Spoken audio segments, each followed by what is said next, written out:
Hi, I'm Randy Dean, the totally obsessed time management guy and email sanity expert.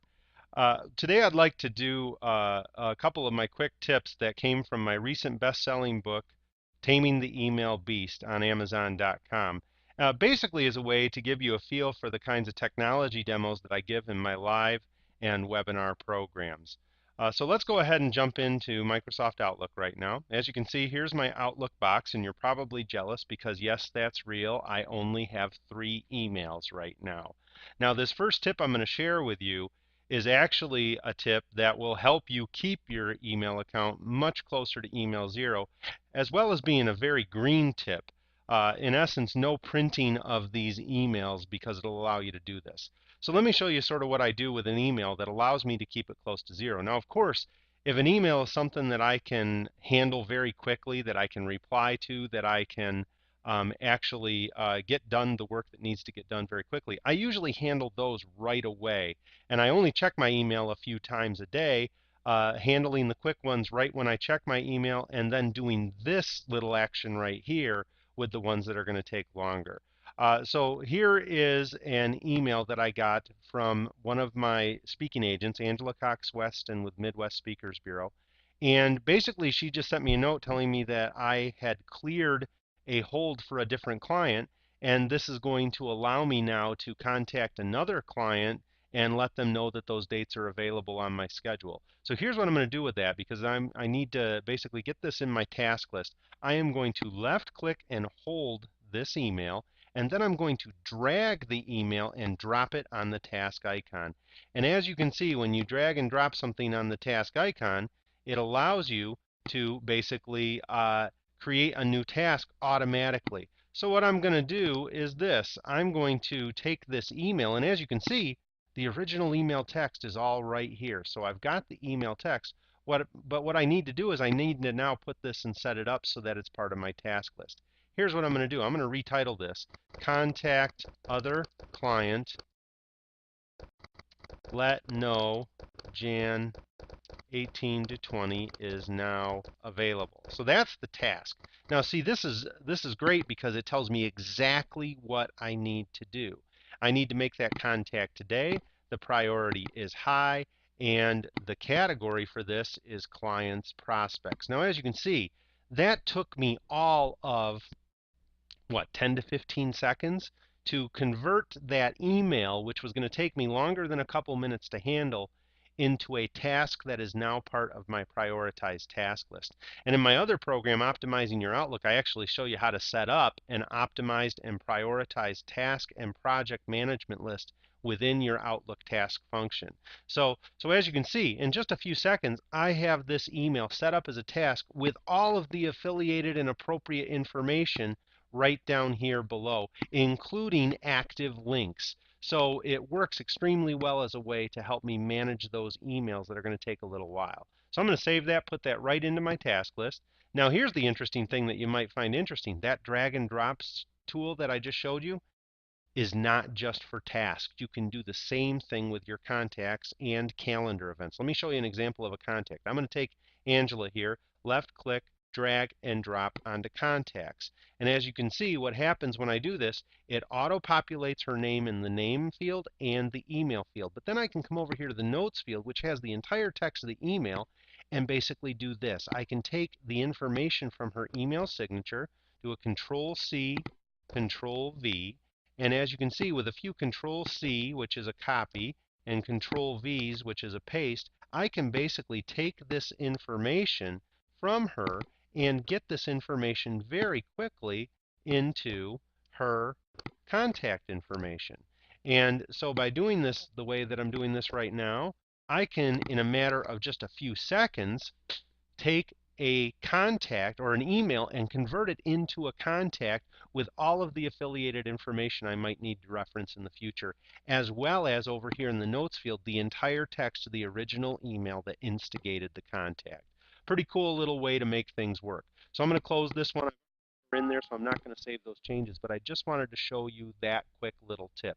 Outlook drag and drop. Use it to create new tasks, use it to create new contacts, use it to create new calendar events by just taking that email and dragging it over and dropping it onto any of those affiliated Outlook functions. So that's the first little thing that I wanted to share with you. The second tip that I want to share with you is one that will allow you to turn a whole bunch more of your outgoing emails into ones that you can handle in just a few seconds, rather than having to retype things so that you have to send, for emails that basically you're sending a similar response to, a topic that you've addressed before, a question you've answered before. Many people have to retype those answers each and every time, which is obviously not very time effective. What a lot more people are doing, obviously, is going into their sent items folder and looking for the last time they sent that reply to that email. Well, I'm not a big advocate of either of those, because if you retype it, that obviously takes all the time it takes to type it.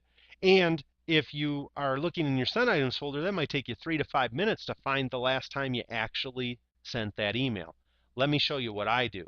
What I do instead is this. I use my signatures tool. Now, most people already have a signature in their email, and if you see, if I hit new, you'll see that I already have an auto signature on my email. But that isn't just what I'm using my signatures for tool for. Watch this. I'm going to go into Tools, Options, Mail Format. That's the pathway to get to your Signatures button. And let's see how many signatures I have in here. Take a look at this. Oh my gosh, I bet you I have close to 30 in here right now. Now I have the same kind of standard email signature that most people have. You can see here is my standard email signature. It is very simply a very simple signature that gives, my general contact information, my website, my contact information, even a little bit of shameless self-promotion down here. I also have a much longer signature that allows me to effectively take a look at this and give a lot more information about who I am, including one little best tip strategy here, best practice per se. Notice that these two documents right here are both PDF files. These PDF file documents that I'm showing you right here, notice these PDF file documents are not attachments. They are documents that I've posted to the web and then given the web address, the URL address for. So instead of me attaching these big 4-color, nearly 1 meg in size each documents to this email, instead I've just given them a link to the same document off my website, thus making the attachment size 0. But that's not even the tip that I want to share with you. It's a great way to keep those emails smaller in size. But here's the thing. I get people that very regularly contact me asking me to come to their company or their meeting or their conference to speak on these topics. And when I get those requests, they might come in by voicemail. They might come in by my web form off my website. They might come in by an unsolicited email. I don't want to have to recreate my response emails to each of these people each and every time. So take a look at this signature that I've created right here. How about this thing as a signature? That is probably one of the biggest signatures that you will ever see. And the reason that it's a big signature is that it's not a signature, it is a sales letter. Let me show you how this works. I'm going to cancel out of here, cancel out of here. I'm going to create a new email. And as you can see, so I've got this new email that I've put together. I'm going to come up here and basically utilize the signature tool. Now, as you can see, the signature tool right here is a small little icon, but if you were to go to a full screen size, let me pull this thing down a little bit. I'm going to expand this up a little bit, and you'll see what happens when you go like this. You'll see that it becomes a lot more evident when you expand the size. And when you go to full screen, it becomes a full-fledged large size button in Outlook 2007. But I can click on this little signature tool, and it brings up all of my signature options, including the signature option that I just showed you. And notice that it populates automatically the signature that I want. I will now take this top line, do a Control X, which is a cut, Control V, which is a paste. That way I don't have to think of new subject lines every time. Dear Randy. And that's how I personalize it. And look at that. How long did that take?